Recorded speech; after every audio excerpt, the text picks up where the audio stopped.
of the FCT. Executive Chairman, FCT Universal Basic Education Board, Lady Florence Dawon Wenegeme, represented by architect Mansour Sule, said the event is an annual innovative initiative aimed at developing interests of pupils in science and entrepreneurship education. He added that the essence of the program is also to promote smart learning among students and pupils of FCT basic education in line with international best standards. You can see how the public schools are really cutting away the trophies and the medals based on their performance. I think these are performances that we need to encourage them to sustain it to the greatest heights, so that it should not be the normal business as usual. It should be something that we will all be proud of in the nearest future. Most of what we think we are importing for our own consumptions, with these children at the rate they are going, being encouraged by government and backed by the resources, I think quite a number of what we are importing will reduce significantly. Director, FCT Department of Science, Technology, Innovation and Entrepreneurship Education, Mrs. Nwachuku Nkechinyere Angela, said that the competition aims to ignite the interests of pupils in science and entrepreneurship education. We have realized that advanced democracies are always running on science and technology and innovation, and more so with this issue of no jobs, especially in our nation. We also have to tackle the issue of entrepreneurship, where we are trying to catch them young and get the child developed on time, develop the interest of the child on time, so that these children will begin to learn the act of making money, even on their own, once they leave school. Director, FCT Department of Science, Technology and Innovation, represented by the Director, Technical Acquisition and Promotion Division, Dr. Lobashola Kolawole, while commending UBEB for sustaining the program over the years, described the event as a strong commitment to promoting scientific knowledge, innovation, entrepreneurship, creative and healthy academic competition among young learners. High point of the event featured the presentation of trophy and award for excellent performance by pupils and students of deserving schools. Students also displayed interesting cultural dance steps. Olina Adojo, ASO Television News.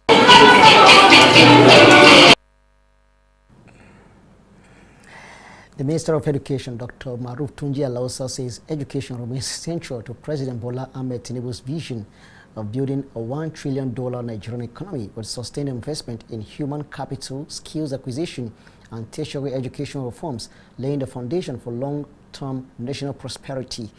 During an interview in Abuja, the minister said the administration is deliberately repositioning Nigeria's education sector to produce a globally competitive workforce capable of meeting the country's development needs while supplying highly skilled professionals to Africa and the international labor market.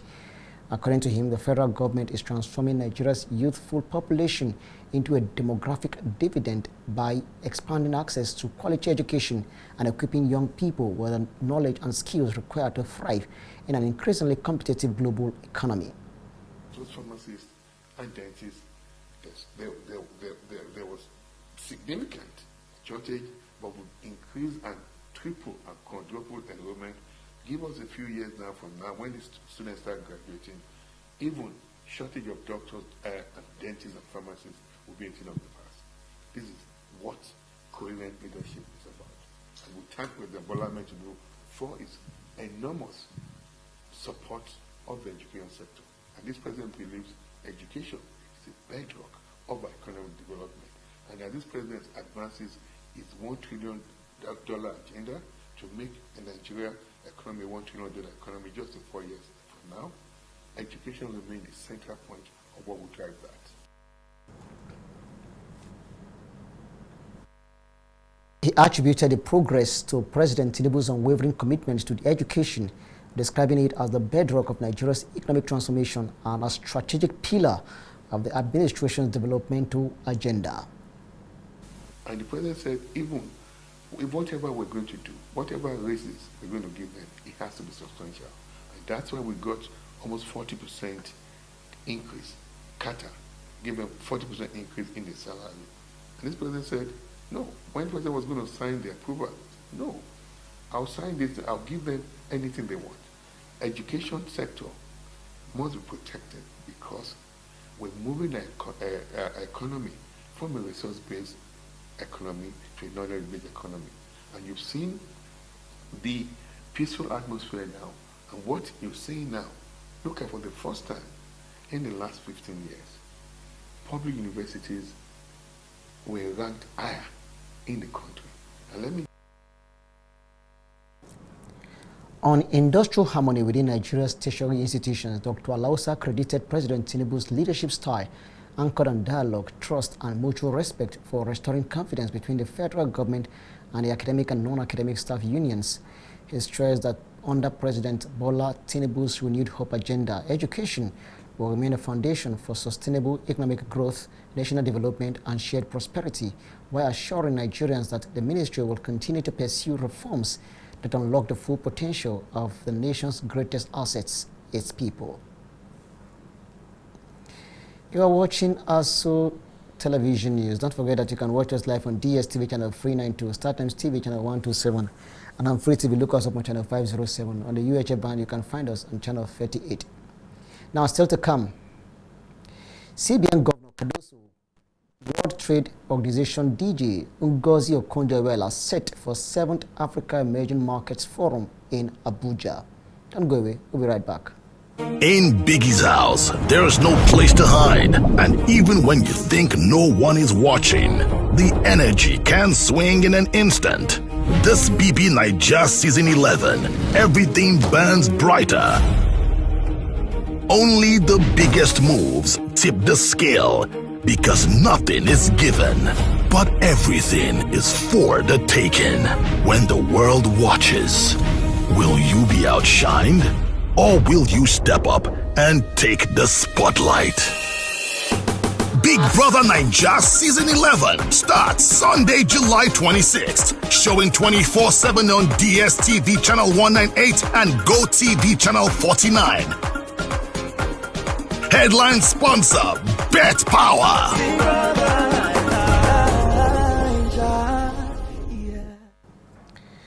Now, stakeholders from Igede Land have attributed the lack of meaningful development in the area over the last 25 years of democratic rule to poor representation and governance at all levels.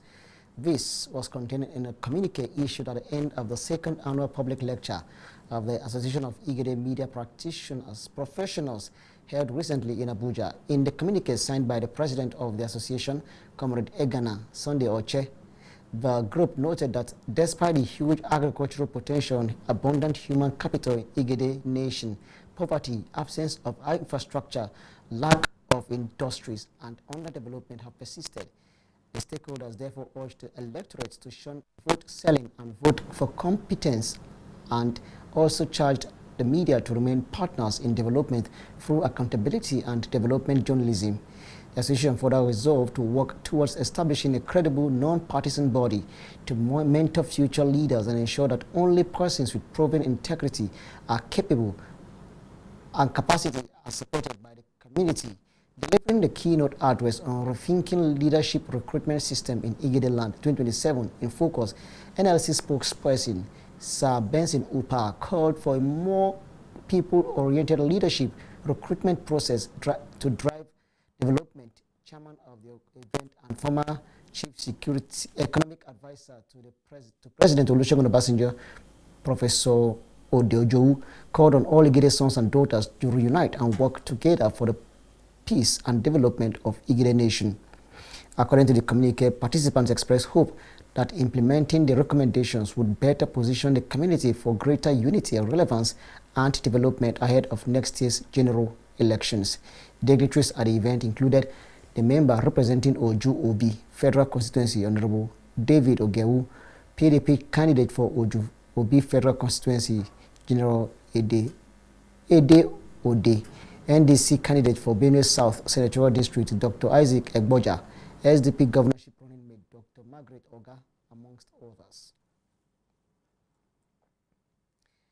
Former Governor of Bayelsa State and Senator representing Bayelsa West Senatorial District, Senator Henry Siriaki Dixon, will be honored with the prestigious Pillar of Nigerian Democracy Award at the Diplomatic Digest 6th Anniversary Lecture, Award and Dinner. The award is scheduled to hold at the Sheikh Musa Yar Adwa Center in Abuja.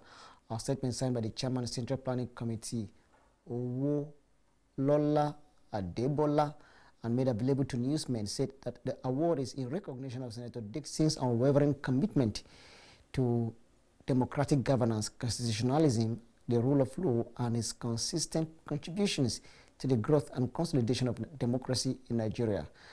Mr. Adebola said throughout his years in public service, Senator Dixon distinguished himself as a principled statesman, advocate of justice, and champion of good governance. The event will bring together distinguished personalities from government, the diplomatic community, academia, the media, civil society, as well as the private sector to celebrate outstanding individuals whose leadership and service have positively impacted Nigeria's democratic development. The honor, he said, further underscores Senator Dixon's enduring legacy as one of the nation's foremost defenders of democratic values.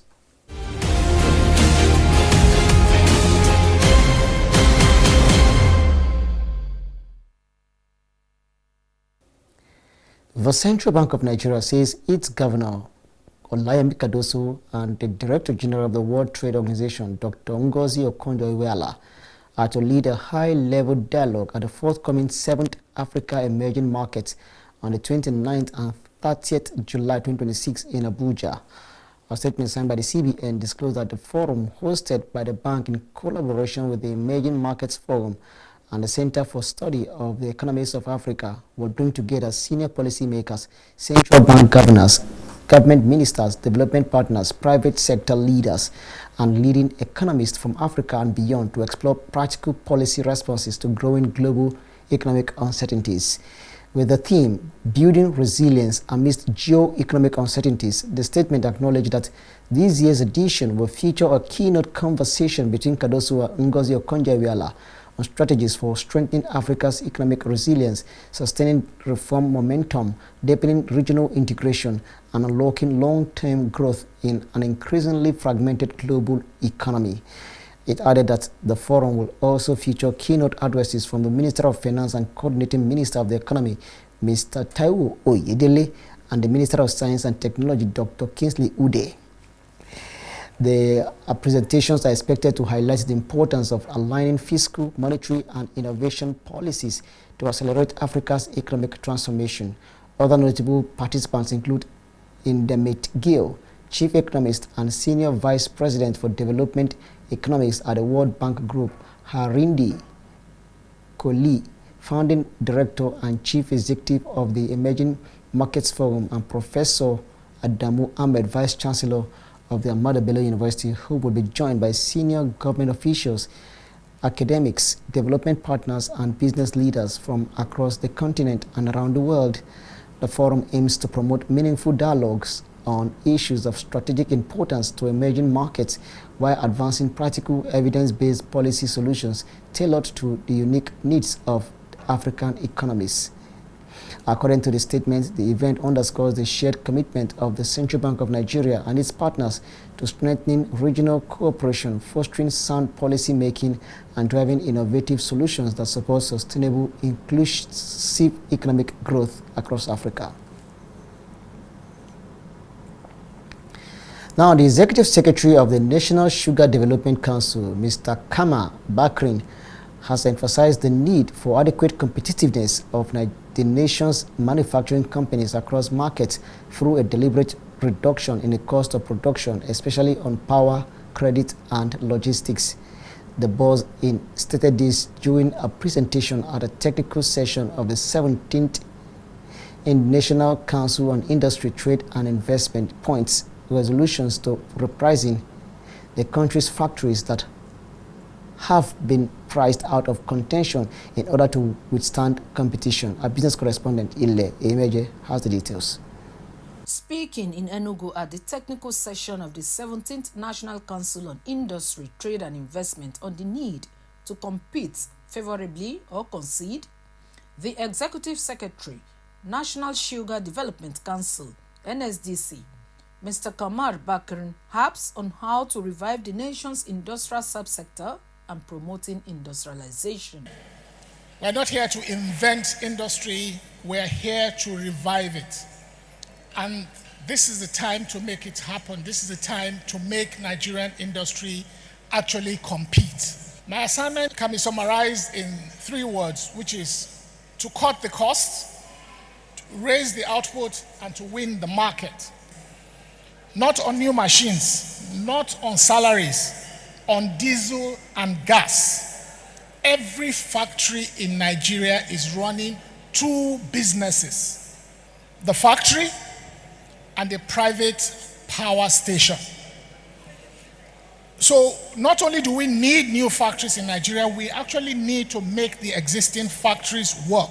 While lamenting the high cost of production, the NSDC boss urged for a quick action such that the Nigerian manufacturing will be repriced. A cost without a target is simply complaining. Oh, this is too high. This doesn't mean anything. So what matters is actually that we actually have specific targets. Number 1, let's start with energy. Reliable power that a factory can plan on. We need to target 8 to 10 cents per kilowatt hour, 24 hours a day at the cluster gate. Finance needs to be priced for industrial usage. It's different. The target should be single-digit lending at the right quantum. There is no need, if your economy needs 100 billion of investment, you are not winning if you are able to mobilize $500 million. That is the reality. So it has to be at the right quantum. We've had the Tax Reform Act, which is in force. Some of the features is a 5% tax credit on factory investments, full recovery of VAT input, and also a full deduction of research spending. And of course, we know that the national single window was recently launched by Mr. President as well. And I've spoken about recapitalization of the Bank of Industry and hopefully the other development finance institutions. So for once, the plans are in place. On industry, trade and investment, convening the federal and state government's annual summit. Ile Emeje, ASO Television News.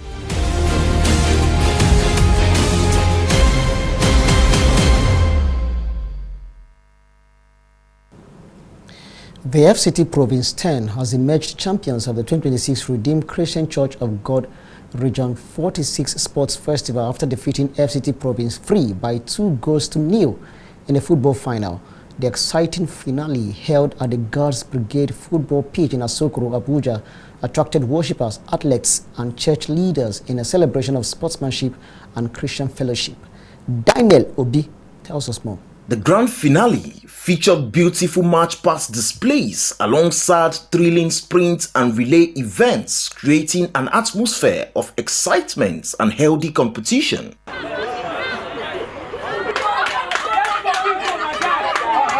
Speaking at the event, the regional pastor of RCCG Region 46, Pastor Ola Adejube, expressed disappointment over the Super Eagles' failure to qualify for the FIFA World Cup.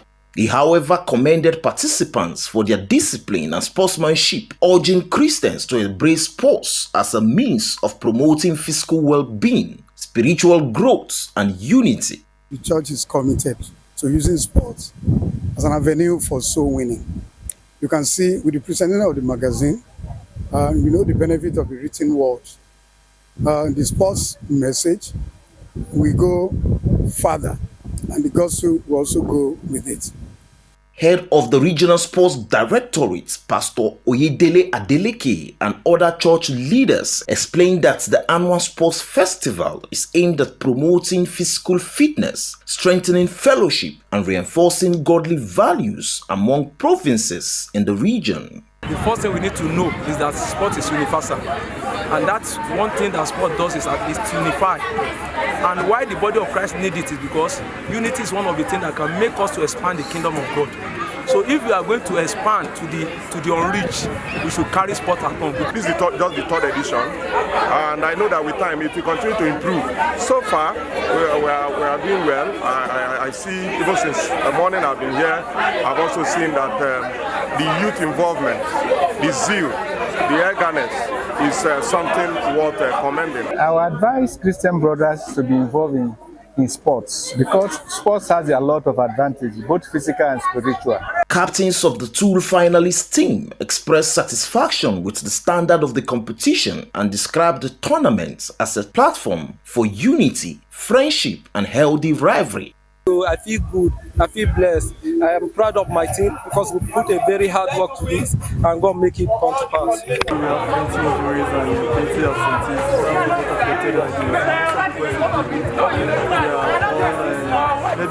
most of them, this is the first time they are playing competition. A major highlight of the event was the launch of the Arusi CG Region 46 Sports Magazine and a posthumous award presented in honor to the late Chief of Army Staff, Lieutenant General Toureed Abiodun Lagbaja. The award was received by his widow, Mrs. Miriam Abiodun Lagbaja, following a minute's silence in his honor. FCT Province 10 was later presented with the championship trophy after a dominant 2-0 victory over FCT Province 3. Daniel Obi, ASO Television News. And that does it all on the news. But before we go, a recap of one of our major stories again. We told you that President Bola Ahmed Tinubu has appointed Dr. Wasiu Olanrewaju Smart as Special Advisor on National Assembly Matters, House of Representatives, replacing Ibrahim Olanrewaju, who resigned from the position to pursue an elective office in his home state. That's the news. I am Richard Alekchinonyebe. Many thanks for watching.